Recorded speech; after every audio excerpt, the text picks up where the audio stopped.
Often when a person seeks out magic in order to bring their drive to cause to fruition, they are thinking in terms of goals, and how a method, a magic, can be the leverage to arrive at their goals quickly and perfectly.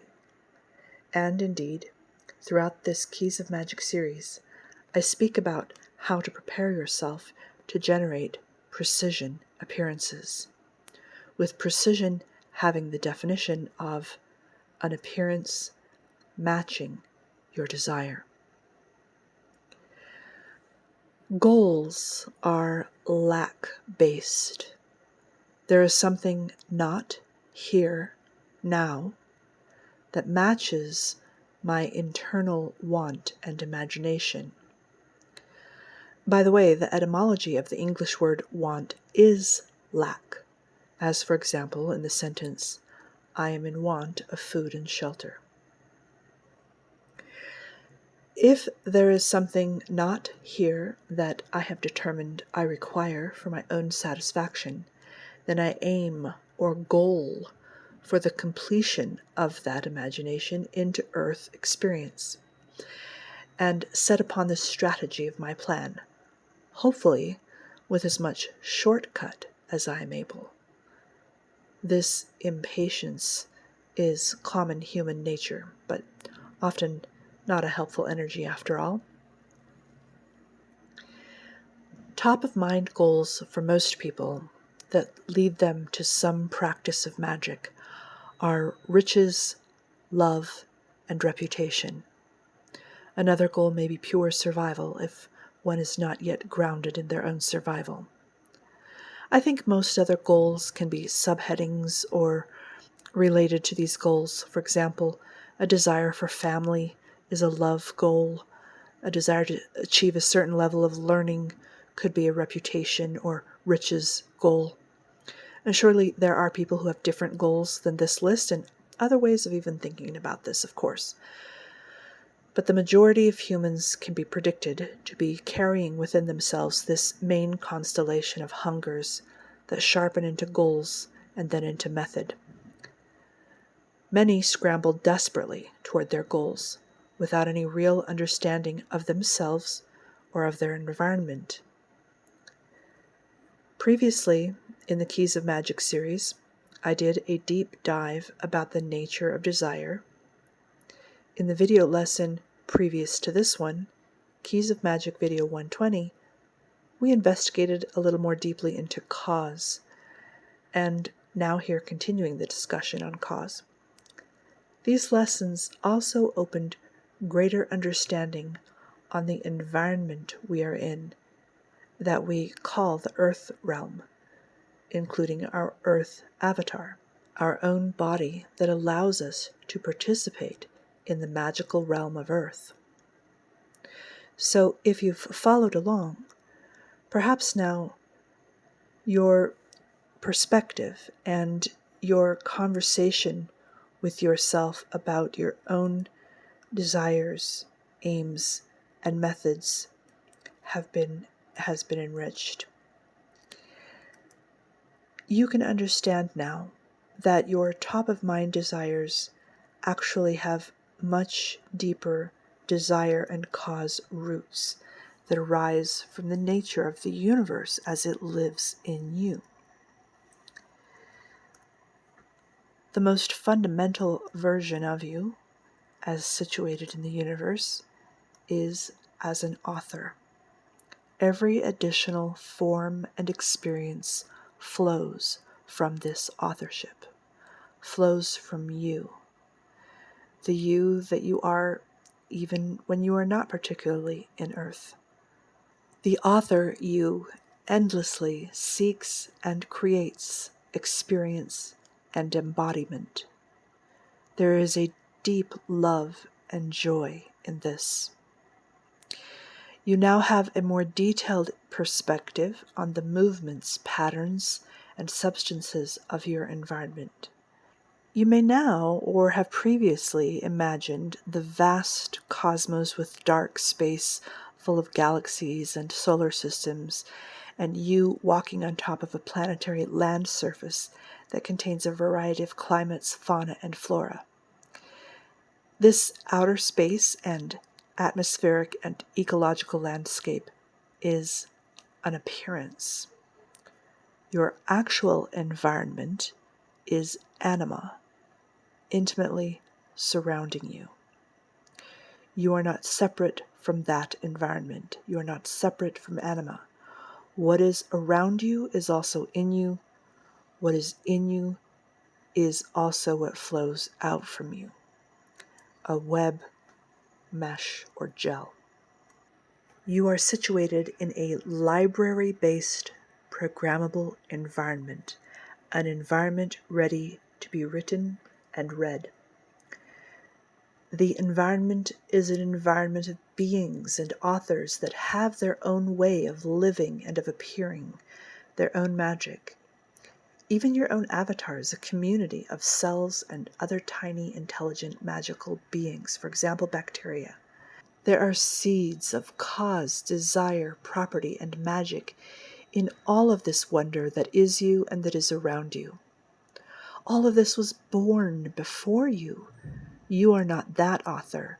You do not direct this choreography. It is as it is, and you may understand it. Thus, when I say programmable, I don't mean you can control everything. I mean you may enter the conversation, because you now possess the languages of all these beings, or at the very least, the ability and humility to listen until you come to know. Thus, as you continue to ponder your own desires and aims, you can understand them and potentially adjust them if it seems good to you, based on what you now know about the cause seeds of deep movements, deep names, deep patterns, deep elements. And allow yourself to be the culmination and earthly shape of these causes and desires.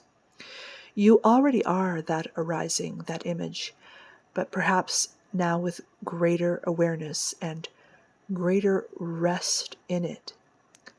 That allowance of the flow of these various threads of desire and cause energy, so that they may have greater precision of effect in your life for the purpose of enjoyment. Also, by now, if you've been following along, you have greater awareness of our enchantment environment that gives us storylines for Earth games and how these enchantments engender desires and lack and goals. Again, you may ponder your own drives in order to apply more self-authority as to whether or not you want to play specific games and take on the goals of given games. Thus, when I now say precision appearance, I hope you have a little bit of a different sense of precision of what? Precision from the author, precision from primordial desire, precision from the mother's embrace, precision from modes of frequency, precision according to fire, according to water, according to the pressures of an enchantment. These are all voices within you that are asking you and moving you to enact their earthly culmination. Take the time to come to an understanding and a place of aware choice making of what goal and appearance and experience precision is for you. A note about instantaneous magic and precision. Creating pattern and difference and shepherding process, i.e. the wield of the magic formula, almost always contains time, specifically ripening time. Now we will talk more about specific time techniques in the future. Time is an adjustable variable, a condition you can set, and of course many beings and conditions have a natural or default time frame associated with them. But overall, let me leave the note with you that creating in Earth is a play in time. And this play in time is what is desired by many authors who come here. The slowness of cycle and the taste of tacos and the climb on the way to the view. The journey valued just as much as the destination. Going along with this, there should be time between one's imagination and the earthly appearance of that imagination. This allows room for interruption of process, should one realize that one's imagination was foolishness. And then this saves the collective shared earth of all of us, not to mention oneself, from my foolishness enacted. No judgment, we're all foolish, but there is often the time for redirection of or affirmation of the imagination before it realizes. A dedicating magician becoming more and more adept will be able to enact, generally speaking, more and more instantaneously, but the other part of that is that hopefully the development of the magician also includes becoming less and less foolish. Coming back to the human avatar as something woven from a multiplicity of deeper causes, desires, beings, conditions, etc. This is such a beautiful reality. It's not chaotic, it's structured. The human earth avatar is a precision instrument, or at the very least may be cultivated to be so. You are, as an earth human, you are the precision appearance of all that has come before you and all that is within you. The human avatar is the instantiation of and correspondence to all other so-called layers, seeds, energies, etc. available in the omniverse. Correspondence overall, and correspondence in each portion, part, and power. For example, let us meet at the vision of the human body eye. The body eye is a correspondence to the vision in imagination and interpretation. These in turn correspond to the ajna, the vision portal in you, how vision was fractaled, prismed, keyed into the human avatar. Ajna is a correspondence with any vision available in the universe, elemental, frequency, so forth, and we can correspond all the way into the root author that opened their eye. P.S. Eye of Horus. Our authorial connection and creation of the rest of the universe may be understood as our eye opening with or through a window and onto our environment and onto ourselves recursively. This author eye sees all the way into a world, an earthy sandbox canvas world. With this eye plays with light, photon play, and through and into the correspondence and power that the human body eye has. We can also explicate vision out into our innovations in the world, telescopes, binoculars, televisions. We keep making eyes because vision is a root, authorial cause principle. And vision as cause and creation and condition is something you have access to as a human. And even more when taking further developments, when dedicating as a magician. Everything in your avatar, in your human system, has this correspondence. the author vision, the author will, the author voice, the author love, the author freedom, the author hand. So when we prism into this magical realm of earth, our true nature becomes represented by this spectacular appearance we call our body, the human body. Your body is thus the holographic dashboard and set of icons that can be toggled for effect and enactment. And keep in mind that humans are shapeshifters, so we can channel all natures in the omniverse. We can't help ourselves. It's too fun, too enlightening. You may ask, how do I click, so to speak, on these icons of my body to get the features out of them? My answer for now is live.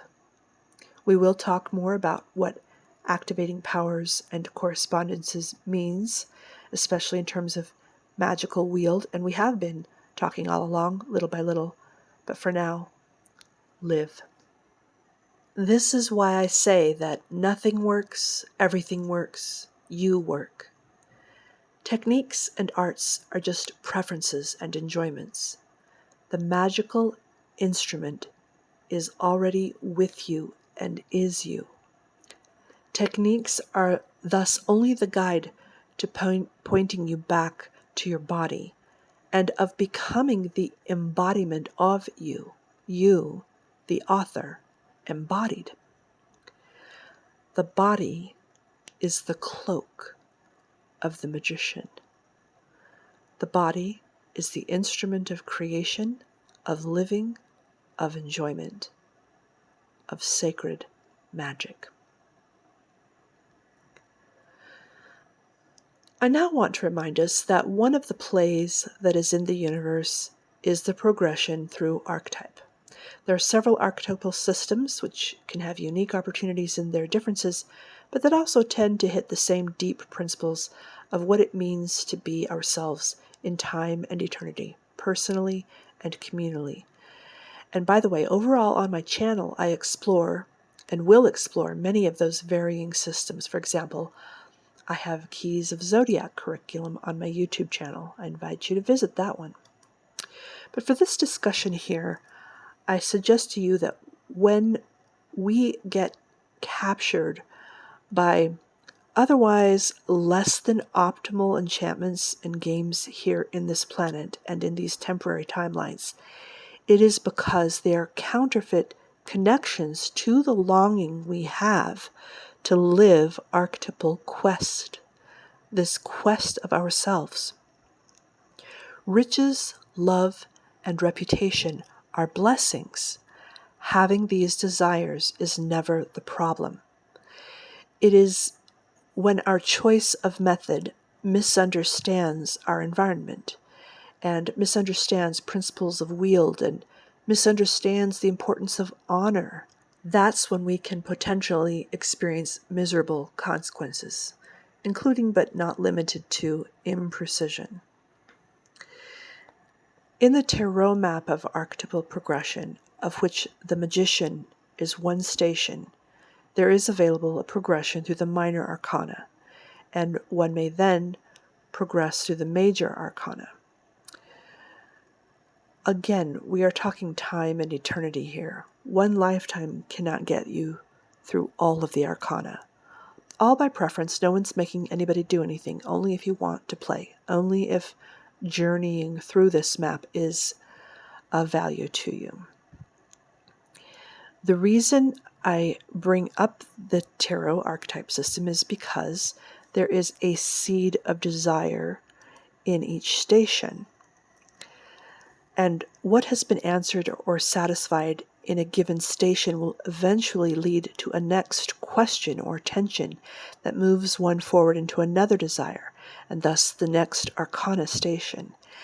And in this way, one journeys to the creation and receiving of their kingdom. In the tarot map, riches, love, and reputation are learned and lived in the minor arcana. Arriving eventually at the magician arcana, or if you feel activated for the Magician Arcana right now, the Magician station is a unique desire or a unique way of playing with desire, a unique set of goals. I have talked about this before and will ongoing talk about the profession of the magician. But to remind us that the magician is the artisan, the innovator, playing with pattern, configuring, conjuring. The magician's desire is the desire for invention or immersion in given passions. The magician has a desire to be an earth guardian and to be in conversation with all living, especially the elements. The magician has a desire to become undeceived from the illusion. The magician has a desire to develop each of their personal features and faculties to their fullest. The magician has a desire to develop influence, especially elemental influence, or influence within any other chosen art. The magician has a desire to take apart and understand the omniverse down to its micrograins and put it back together again and understand the great whole. If these desires excite you, then you might be in the right place. These are the desires and goals of a magician. Seek precision in these desires. Allow the appearance of these realities in the world as a match to their inner nature in us. Magic is throughout the arcana. Each station has its own magic, its own transmutation of the inner, so that there is the renewed outer experience based on that station, and thus then a lived, embodied experience as a result of that transformation. To be in the process of the magician transmutation is to ask some unique questions. And I invite you to ask yourself now and ongoing, what will I make with yarn today? Think about that in terms of actual yarn, or think metaphorically, whatever material that you have affinity with. What pieces will I puzzle together to bring together a whole? What adventures will I go on with my dog? Again, your actual dog or whatever companions you have affinity with. What difference will I induce in the patterns before me, either for my own life, for my community, or for the world at large? These are questions that hold the desires for cause within a magician. Ponder what precision means in terms of your chosen art. Arts have goals in them.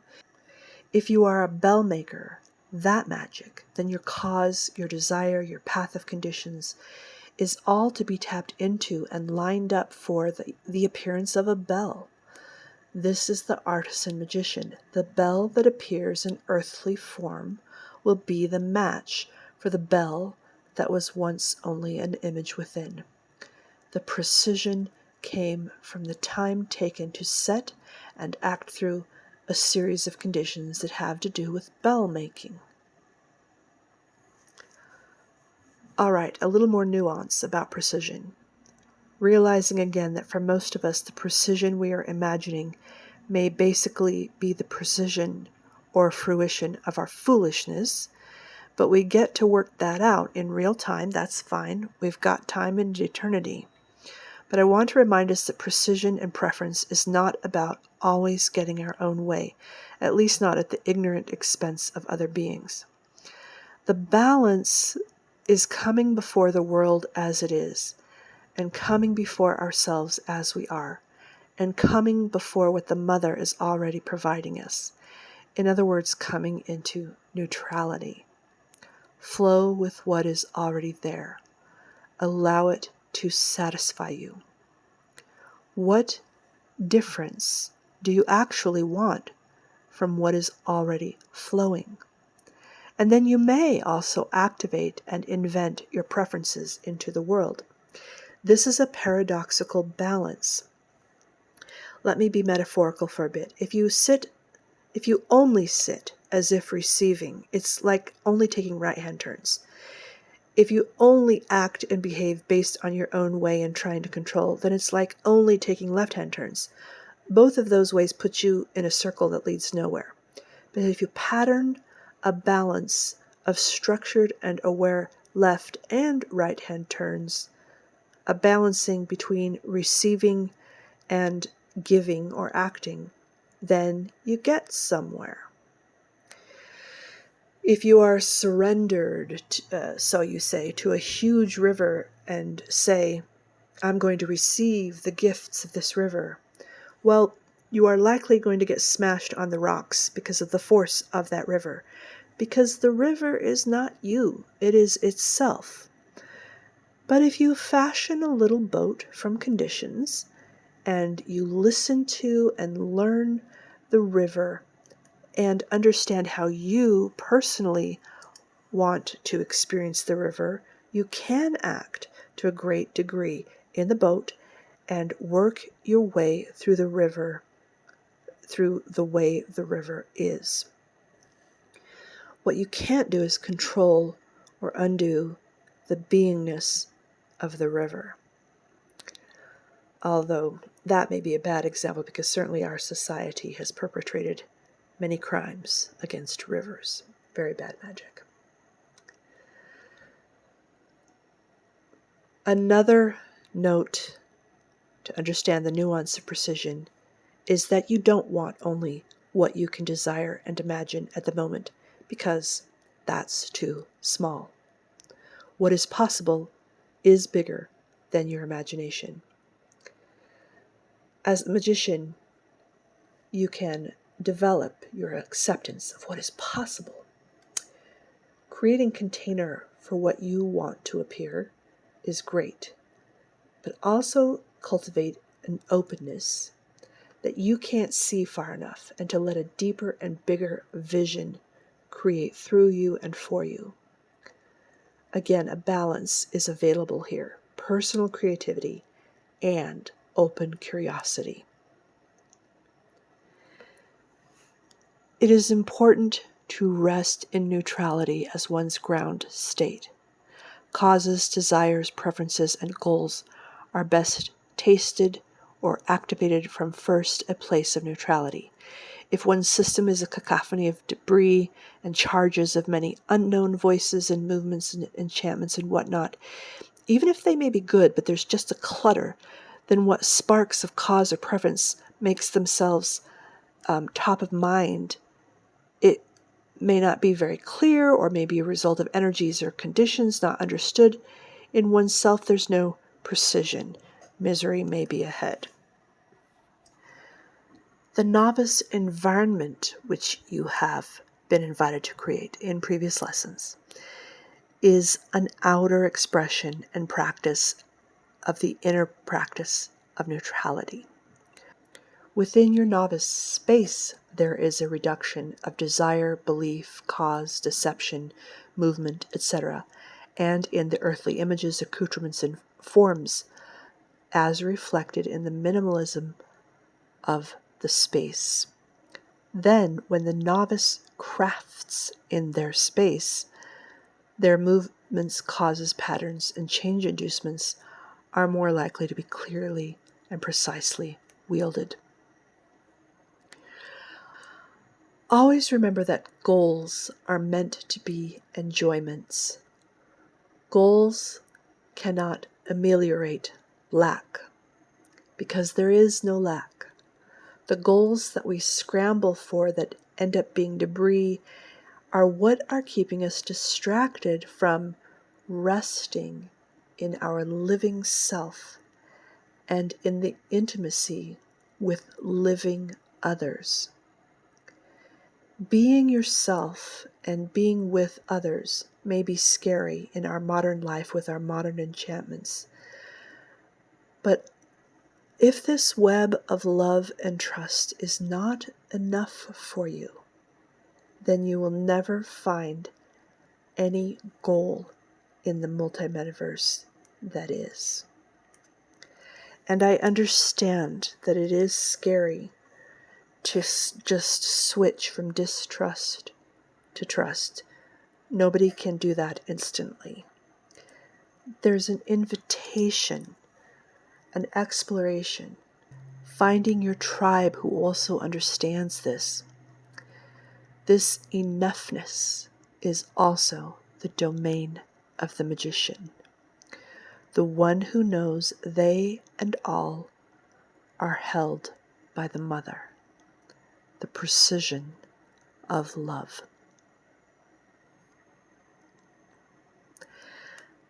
There's a couple of words that have been interesting me lately. Think of the word because. Because. Because. We use that word to connect a lot in our human grammar, but it is a powerful word. Be, and then cause. Because. I love it. Also, I often say the phrase authorship of cause. Authorship, the ship of an author. There's a Hebrew word, merkabah, chariot. Also, it kind of turned into a Neo-Egyptianish idea, not actually ancient. Merkabah, the ka and ba, are the Egyptian ideas of the human and its soul, and mer is the boat of the soul, merkabah. So I've just been thinking about the ship of the author, the way the author journeys and creates into the image of the universe and into life. I've come to the end of this presentation. I'd like to offer a few invitations. First of all, there's some extra credit in the description of this video. There are 3 other videos from 3 other content creators that I often enjoy hearing what they have to say. And the content of this extra credit all have something to bring to bear on the ideas I've brought forward in this lesson, maybe from different angles, which I think it helps to hear something a little different. So there's that. I also invite you to begin your magic learning from the beginning of the Keys of Magic series. It's a step-by-step curriculum where you can avail yourself of deepening keys, principles, and practice, including an understanding of magical formula or wield. You can also choose another invitation to check out an integrations playlist I have, where I gathered all the integrations and reviews in the curriculum. So you can perhaps prefer to listen to that. And then if you have any desire for more detail, you can go back, as I mentioned, to the whole Keys of Magic series. I invite you to comment below this video. Any questions you have, anything that came up for you. I'm a small enough channel that I answer every comment I get. I appreciate the time you spend with me, and I hope you always leave with a sense of blessing. So, I will see you in the next lesson. Some of the upcoming lessons I have planned will be specific principles of working with the frequency, library, or level of patterning and wielding. So until then, peace and protection upon you.